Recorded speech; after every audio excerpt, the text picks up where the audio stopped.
A huge matchup for the Miami Dolphins on Sunday, but that matchup begins now with the sub-battle with the Chiefs report. And folks, unfortunately, we're down a little bit right now, but that can change. If you haven't yet, subscribe to Dolphins Today. We're bringing you daily Dolphins content, live shows, and of course, live watch parties. So let's beat the Chiefs on the field on Sunday in Germany, and of course, in the sub-battle as well. Chiefs report, you're going down. Dolphins Today is taking you out on the field and in the sub-battle. Let's freaking do it, Dolphins fans.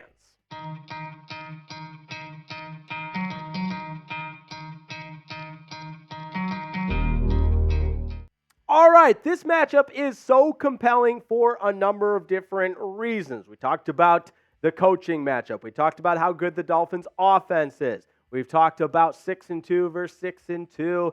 And yes, the main thing that is also so compelling is Tyreek Hill's revenge game against his former team. So let's go back in the time machine and recall in 2022 when the Dolphins made that trade for Tyreek Hill. Oh, yeah, that's right. Listen, they gave away a lot of draft capital to bring the Cheetah to Miami, and I think it's one of the best decisions this front office has made, probably in the history of the franchise. But just to put, a little historical perspective on this, the Chiefs received that 2022 first-round pick, the number 29 overall, the 2022 second and fourth-round picks, and yes, in the 2023 last year's draft, a fourth and sixth round pick as well, so that Tyreek Hill could come to Miami. And it didn't just happen quickly. In fact, there was kind of a process that went about into Tyreek Hill becoming a Dolphin, because he was in contract negotiations with the Kansas City Chiefs, and there was a lot of things that happened behind the scenes. Take a look at Tyreek Hill. This was from earlier when he was talking about the process and the conversations that unfolded with his agent and Kansas City regarding the contract negotiations. He said, quote, "My agent was trying to bait KC into giving me a contract. The idea was to never leave Kansas City." He was on the phone with Chiefs GM Brett Veach. He was like, "Veach, look, we're going to be forced to ask for a trade if you don't give Reek a contract." So then, Patrick Mahomes called Tyreek Hill. He called me first. Me and Pat got on the phone. "Reek, we're going to take care of you, bro." Then Andy Reid called me. "Yeah, we're going to take care of you." Well, we all know how the story went. It wasn't exactly taken care of, and Tyreek Hill and kind of his camp, if you will, around him felt the best thing to do for Tyreek Hill was to seek a trade. So that's exactly what he did. And part of it had to do with the amount of money he was offered in that next contract. So this from the podcast that Tyreek Hill, who's actually on the podcast with Brandon Marshall, former Dolphins wide receiver, had this to say from U Stadium, talking about the contract negotiations, saying the Chiefs offered $58 million in guarantees. His agent then sought out a trade. Dolphins offered $70 million.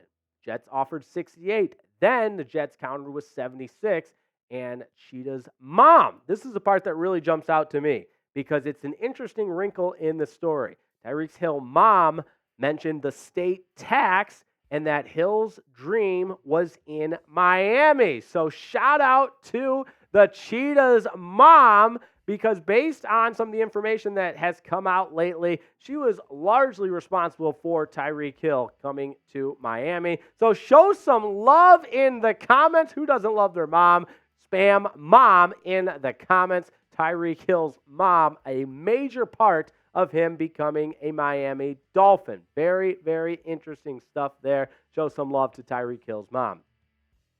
We're going to continue to dive into Tyreek Hill and the impact he's had on the Miami Dolphins since that trade from the Kansas City Chiefs and what he can do in this game against Kansas City, because Lord knows he is on a record-setting pace. But first, I got to tell you about Prize Picks, because it's the most exciting way to play daily fantasy sports. It is awesome. I do it every Sunday for Dolphins games. And by now, if you're a supporter of the show and you watch, you know how it works, but I'll tell you just in case you forgot. With Prize Picks, you're picking more or less on a player's projected stat line. And you can switch it up. You can do basketball. We've got the NBA season just starting. You can do football, of course. We do it every Sunday. You can do baseball. You name it. Prize Picks has an expansive library of potential picks to make. And you simply pick more or less on a player's projected stat line. You see my picks on the screen right there. I'm picking more for Tua Tagovailoa's projected passing yards at 286.5 and picking less for Patrick Mahomes' projected stat line of 295.5. And that's how it works. And this is also really cool that I should mention now that basketball season is also in full swing. So here you go. You can now pick combo projections across football and basketball from the Specials League, a league created specifically for combo projections that include two or more players from different sports. So, for example, let's say you want to pick LeBron James and Tyreek Hill for a 10.5 combo of three-pointers made and receptions. So why not? You can do that with Prize Picks. Switch it up. You got the cross between two leagues. Prize Picks makes it happen. That's why they're the most exciting way to play daily fantasy sports. And that's why we've got a $100 deposit match waiting for you at prizepicks.com/CLNS. prizepicks.com/CLNS. $100 deposit match for you for being a Dolphins fan. We'll put the link in the comments and the description as well as prizepicks.com/CLNS.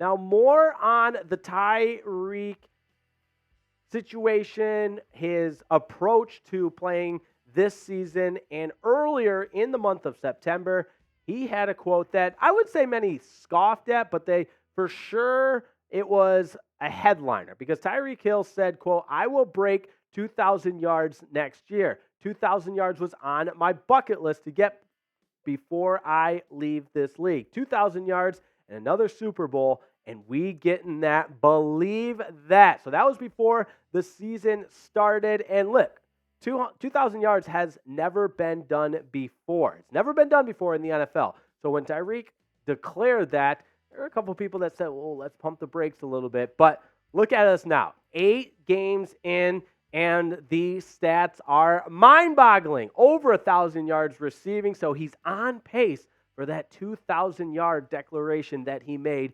before the season even began. The 8 touchdowns are impressive, and 16.6 average of yards per catch. He has been insane. And what an impressive achievement. And we're only halfway there because the Dolphins still have 9 games to go. He is well ahead of pace to be the first ever wide receiver that has 2,000 yards in a season. Simply incredible. And you look there, 5 of 8 games over 100 yards. And we should have known, week 1, this was how it's going to be. He had 215 yards in week 1 against the Chargers. Are you kidding me? Fastest player in the league, unguardable, and Tua's done a great job of putting the ball on the mark. So, yes, he's on pace to get to 2,000 yards. And what would that mean historically? Well, if he's able to reach that 2,000 mark, it would be the most receiving yards in a season to date. He'd be the record holder and would pass Calvin Johnson, who had 1,964 yards back in 2012 for the Lions. And now, remember, that was with a 16-game schedule. The NFL now plays 17 games, and Cooper Kupp became really, really close back in 2021 with 1,946 yards receiving. And before that, Julio Jones had 1,871 yards receiving in 2015 for the Atlanta Falcons. So 2,000's never been done before. Calvin Johnson is the NFL's all-time single-season receiving yards record holder. He did it for the Lions in 2012. So I know Tyreek's on pace for it, but you gotta help me predict if you think he'll do it or not. Let me know in the comments. Does Tyreek Hill break the single-season receiving record? It's real simple. Type Y for yes or N for no. I never thought I'd see the day in which a receiver broke 2,000 yards receiving. But 8 games in and watching every Dolphins game as closely as we do and breaking it down, I'm fully convinced this is happening, folks. And whether or not he gets to 2,000, I think he's going to pass Calvin Johnson. If he doesn't get to 2,000, he'll still pass Calvin Johnson. But look, I think both are going to happen. And when we talk at the end of the season, we're going to be talking about Tyreek Hill's record-setting season and how he eclipsed 2,000 yards. And that'll be a testament to Mike McDaniel's offense, Frank Smith's offense, Tyreek Hill's catching and playmaking abilities, and Tua Tagovailoa's ability to get him the ball. A total team effort that I think is going to happen because Tyreek Hill is special. He's a dynamic player, and maybe, I actually don't even want to say maybe, I think he's the most electric player this league has seen and is the face of the NFL as far as wide receivers go. Tyreek Hill has been insanely good and is on pace for more than 2,000 yards receiving. And I know I'm gushing over Tyreek Hill, but look, the guy does things nobody else can do, and the way he attacks each and every game, the way he attacks the preparation is insane. And again, only 8 games in, we've got 61 receptions and more than 1,000 yards. And I think it's also worth noting how highly his team regards him. It's not just a guy that makes plays and fills up the stat sheet, right? He's a leader for this Dolphins team. He's a leader in the locker room and helps promote that team chemistry. And when your quarterback has this to say about you, you know you're doing the right thing. Tua Tagovailoa earlier today, talking to the media, said what really surprised me in regards to Tyreek Hill was who he was as a leader, his work ethic, and how he takes ownership of what's asked for him. That's what Tua Tagovailoa, who in my opinion is, of course, being the quarterback, the leader of the team, the leader of the offense, had to say about Tyreek Hill. So yes, the speed's incredible, the playmaking abilities are dazzling, but the important part is that he's also a leader that attacks the preparation and really shores up every component of the approach to the game of professional football. So shout out to Tyreek Hill, and I love the quote from Mike McDaniel talking about Tyreek Hill, Mr. 305. McDaniel has a way of keeping it simple, right? He said, quote, "He's as Miami as it comes." So there you go, Tyreek Hill. I know I speak for just about everybody when I say I'm so glad your mother encouraged you to come be a Miami Dolphin because you've got a home in South Beach forever. You're the face of the Miami Dolphins in this prolific offense. So shout out to Tyreek Hill, one of a kind, on pace for over 2,000 yards, and that's what we love to see. So in addition to Tyreek Hill, you know we got to win on the field on Sunday in Frankfurt, Germany, but we also have to win that sub battle, or I'll never hear the end of it here at Chat Sports. And we're down. We're down to the Chiefs report right now, so we got to beat them in the sub battle, and it's real simple. You can help. You simply subscribe to the channel, and you won't regret it because we're bringing you daily Dolphins content. We're bringing you live videos and, of course, live watch parties. And if breaking news happens, we've got you covered wherever we are in the US of A or even overseas. Dolphins Today is the place for the latest Dolphins news. So subscribe to the channel. Help us beat the Chiefs report this week as we get set for Dolphins and Chiefs in Week 9 of the National Football League from Frankfurt, Germany.